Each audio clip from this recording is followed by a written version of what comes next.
things. Knowing that the buses came in January, our goal was not to have all 20 of the buses in service at one time. We had a spare ratio. But the other thing is because we were in the commissioning phase. What's the worst bus any operator can have?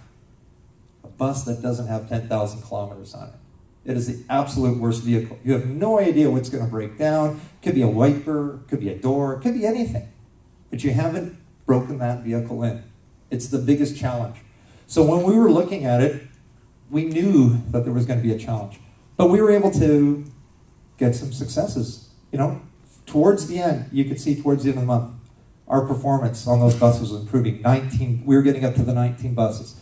Our plan was to get, on average, 12 buses a day. We hit that over 90% of the time. And the worst part was the first week. The first week because a lot of drivers, there was a lot of driver error. They didn't even know how to drive the buses. Most of them, their biggest issue is they didn't know when the bus was running. Is it on? You know, oh, look at that, it's running. They have to look at their dashboard. It was, from their point of view, it was so quiet, they couldn't tell the bus was actually started.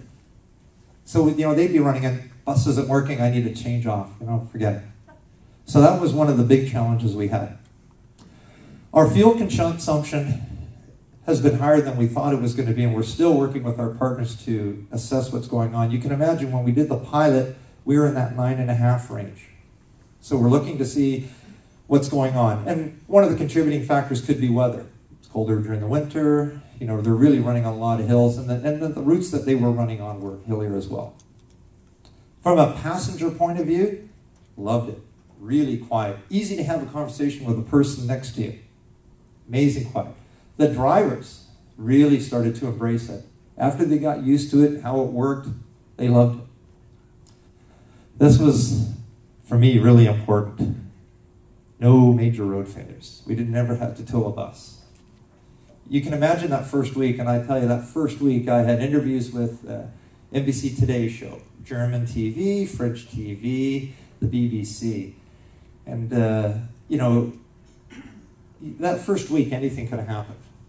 Anything could have happened that first week. With all those different camera crews, everybody wanted to see the next new toy, right? What if it was going to break down? We were very fortunate in that first week that everything went without a hitch. So very successful from that point of view. The support from our suppliers was absolutely amazing. They were there all the time.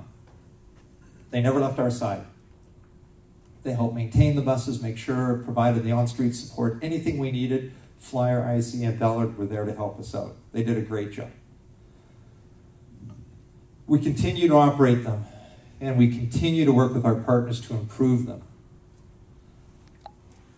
I want to go over some of the other challenges, some of the